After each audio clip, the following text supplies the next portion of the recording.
the establishment of OPEC allowed the Federal Reserve Bank in Basel, who is the majority owner of our Federal Reserve Bank? It is not the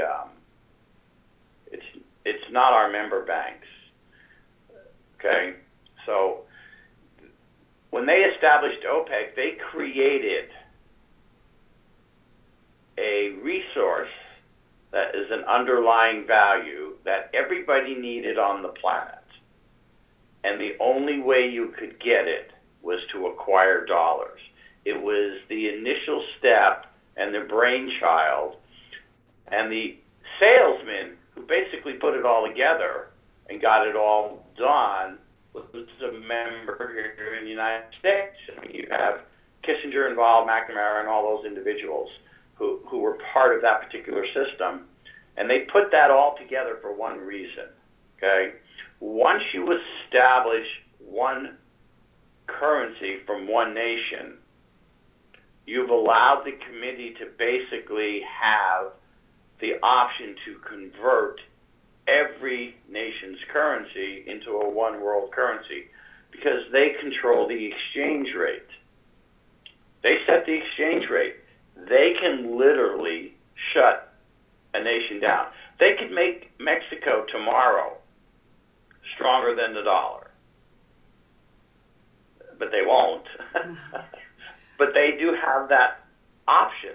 They have the option, but they won't because the United States is the enforcer of the central banking system. And that's why Correct. We've been at war with the Middle East for the past 15 years. Would that be fair? It's the superpower on the planet, except of Russia and China. Okay? And the United States is far more powerful than anybody knows. And due to national security, they're not going to release that kind of information. But you can see just the technological advancements. And I was explaining to you earlier, it goes a lot further than what we know. They do not release that information for whatever reasons that they have.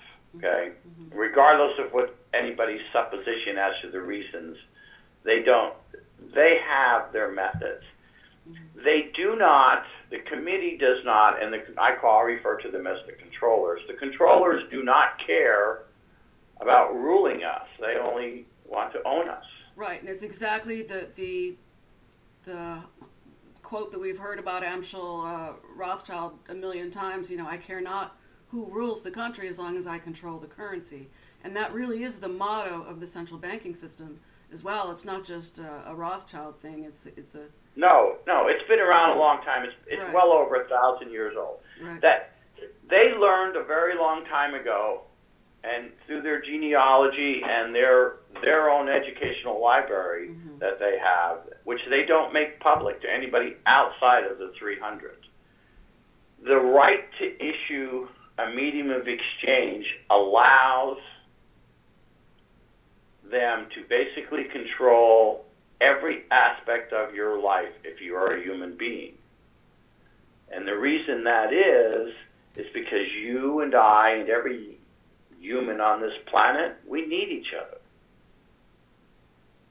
We cannot exist alone, or we die. That's all there is to it. So we need to buy stuff. We're playing pocket pool with each other, and we have to do it with something. And dollars has been the main currency in use. And he who controls controls all of industry and all of commerce. Well, but it was kind of a form of entrapment. I mean, we can see how it's a form of entrapment because, okay, that means we're going to be the strongest power in the world if our currency is dominant and it's the only currency that you can use to buy petroleum. But it also means that we're totally the BICTH of the central bankers, too. We have to do whatever they need us to do, which is horrible. It's unconscionable and has made no sense. Like, why? It hasn't ever made any sense to me why they keep on saying that China is hacking us or we're at war with China when, first of all, we go to Vietnam because of the domino effect. And, they're all going to become communists. And, like, less than 20 years later, we're outsourcing all of our manufacturing base to China, downsizing everybody, like, impoverishing Americans and throwing all of the industry to China, and it continues. It is by far our biggest trading partner, China. And then at the same time, we're saying that there are enemies and we're saber rattling.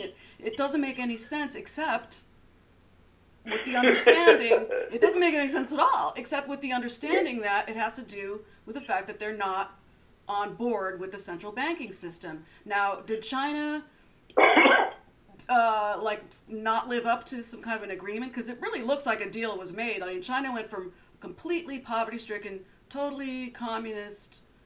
You know, it was. I used to live next to the Chinese embassy in New York City, and I used to see, you know, officials, like, you know, big poobahs from China all the time, and they were just like in fatigues.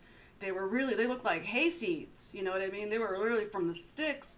Now, you know, I was just in Beijing a couple of years ago, and when you come back, the United States looks like a third world country compared to China. China is so futuristic. I understand where you're coming from, and you have to understand, okay, how that was created and where those lines of communication were developed.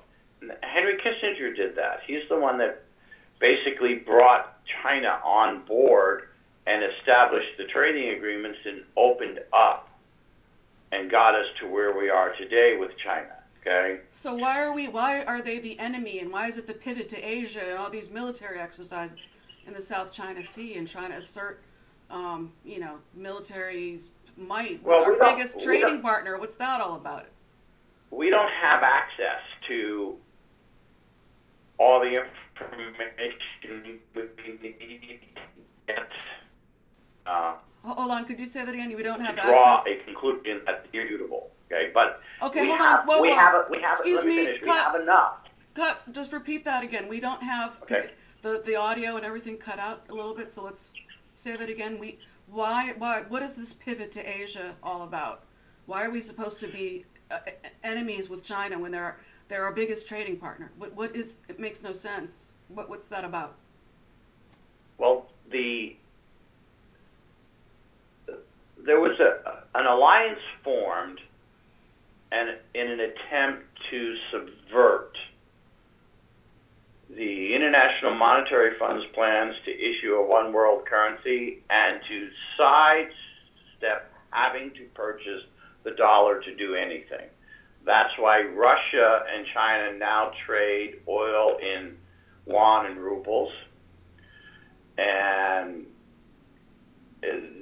you basically have groups of humans, whether you consider them the bears of the north, which are the Russians, the Chinese, the Brazilians, the Indians, you know, the South Africans. These are groups that have said, whoa, whoa, whoa, we can't continue to operate economically this way with this medium because you've created an unfair advantage, and the cost for us is too prohibitive. Yes. And that's the same problem we have here in the United States in our own little segment of our own little world. What you don't realize is when you use the monetary system we currently have, which is a debt-based monetary system, and it's based on a forfeiture without equal consideration of your labor rewards. Not just yours, everybody's. Doesn't matter whether you're Donald Trump, a rich man, Warren Buffett, Bill Gates, they all pay or forfeit a portion. Now, granted, they have a larger amount coming in than the average individual here in the country or the average worker, okay? But they're still forfeiting. The forfeiture at our level, or what I consider low-income or middle-income families, is over 50%.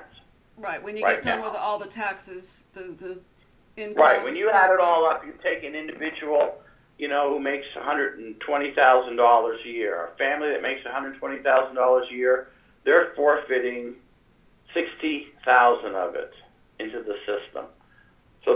And the system lives better than they do. Right. That's why the public are upset. I don't blame them. They have every right to be that way. The group that runs the United States is upset, and they're not in control. They have an individual that they have to deal with that, let's see, how did my friend describe it? He says, I wish you would stop tweeting.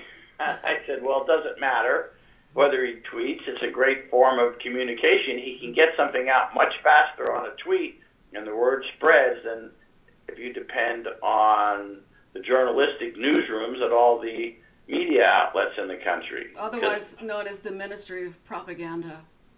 Well, that's another way of describing them.